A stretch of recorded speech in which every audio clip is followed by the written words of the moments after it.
గురుగారు, ఈ వారం కర్కాటక రాశి వారికి ఎలా ఉండబోతోంది?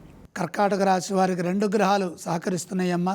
ఏకాదశంలో గురువు, తృతీయంలో కేతు. బుద్ధి బలంతో పనులు ప్రారంభించండి. ప్రారంభించిన పనుల్లో దైవానుగ్రహంతో చక్కని విజయం లభిస్తుంది. గ్రహదోషం అధికంగా గోచరిస్తున్నప్పటికీ కూడా మీ ధర్మం మిమ్మల్ని కాపాడుతుంది.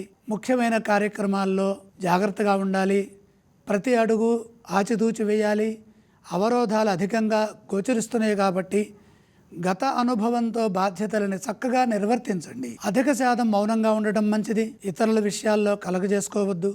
సకాలంలో పనులు పూర్తి చేయడం ద్వారా మంచి జరుగుతుంది. అనుకున్నది సిద్ధిస్తుంది.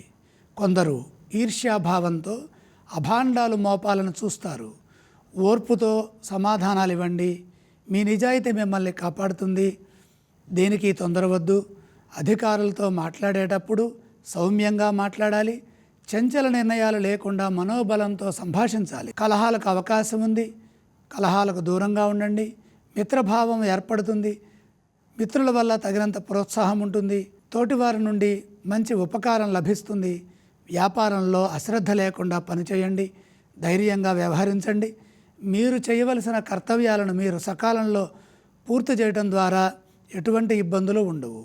ఉద్యోగంలో ఇబ్బందులు రాకుండా సమయస్ఫూర్తిని ప్రదర్శిస్తే మేలు చేకూరుతుంది. కర్కాటక రాశి వారు ఎటువంటి స్తోత్రాలను పఠిస్తే బాగుంటుంది? విజయం చేకూరాలంటే కర్కాటక రాశి వారు తప్పనిసరిగా నవగ్రహ శ్లోకాలు చదువుకోవాలి. వారు ఏ దేవతలను ఆరాధించాలి? నవగ్రహాల్ని దర్శించండి. శాంతి లభిస్తుంది. వారు ఎటువంటి దానాలు చేయాలి? నవధాన్యం అగ్నికి అర్పించండి.